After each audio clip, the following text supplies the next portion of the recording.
I'm here at Animal Place, a sanctuary for farm animals in Grass Valley, California. Behind me are 4 of the 12 calves that were rescued from a terrible fate at the dairy industry.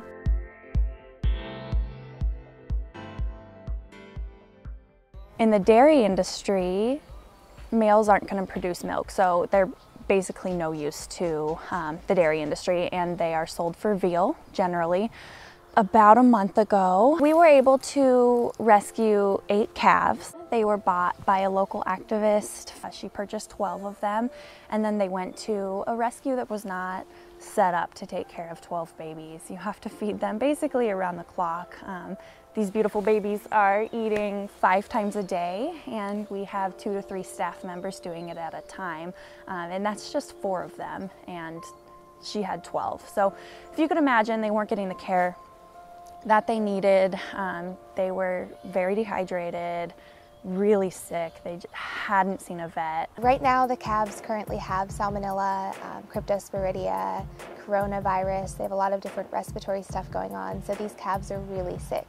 A lot of animals on industrial farms have a ton of diseases and they don't get treated for them. So by the time these calves got rescued, they were already so ill.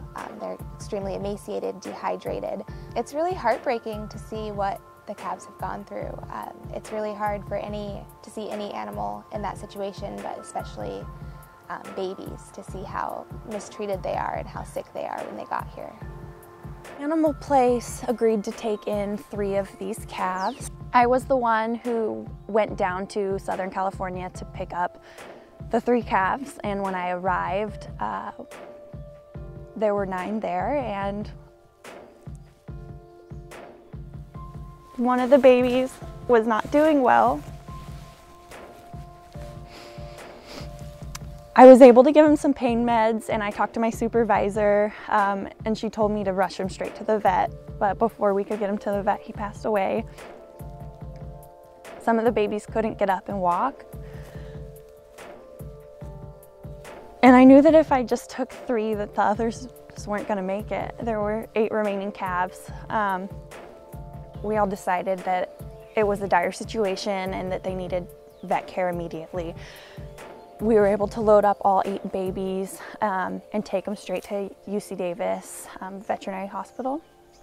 And even with the best care, 3 more babies weren't able to make it. So out of the 12 that were purchased, there are 5 remaining babies. 4 are behind us. They are doing much better. They're still on the road to recovery. They're still struggling a bit with the respiratory stuff.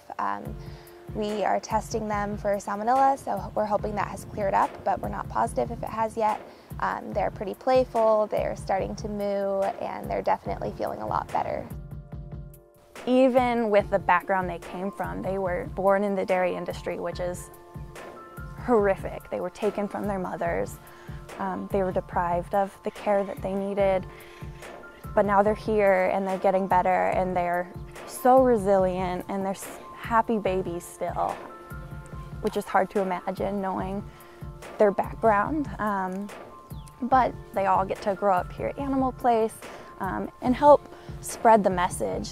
They really get to be advocates for the calves or the cows that didn't make it, and teach people, you know, what it really means to be born into the dairy industry, or what it means to drink a cup of milk in the morning or drink milk with your cereal. That's baby cow's milk. It's meant for baby cows. So these 5 calves are here to spread that message, and we're here to help take care of them and make sure that they get the best care possible.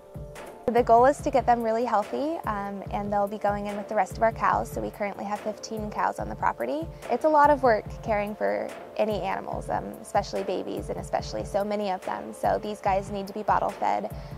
We're doing 5 feedings a day. One of those feedings is at midnight, so the middle of the night, and that means people who live on site have to come out and prepare the bottles and feed them. So it's a lot of extra work. With these guys having so many contagious diseases, we also have to be really strict with the quarantine for them. So ISO gear when we go in, we got to make sure nothing goes in there then comes back out. So when we're cleaning, we have to bag everything up and take it straight to the dumpster. We can't compost anything. So it's a lot of extra work that we wouldn't normally have to do. But they'll go in with other cows and they'll live out their whole life here. There's so many emotions involved in it because I'm bottle feeding these babies or scratching their cheeks, and I'm angry that others didn't get the chance to have this experience. They would have been killed at this age. So that angers me. And then there's compassion towards them and passion to want to teach and let people know that their choices do affect others. I think it all, goes back to eating and drinking dairy.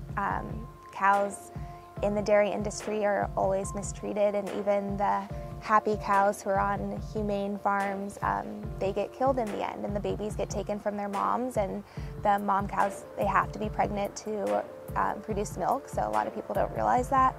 So I recommend, if you want to prevent this from happening in the future, to go vegan or at least cut out dairy.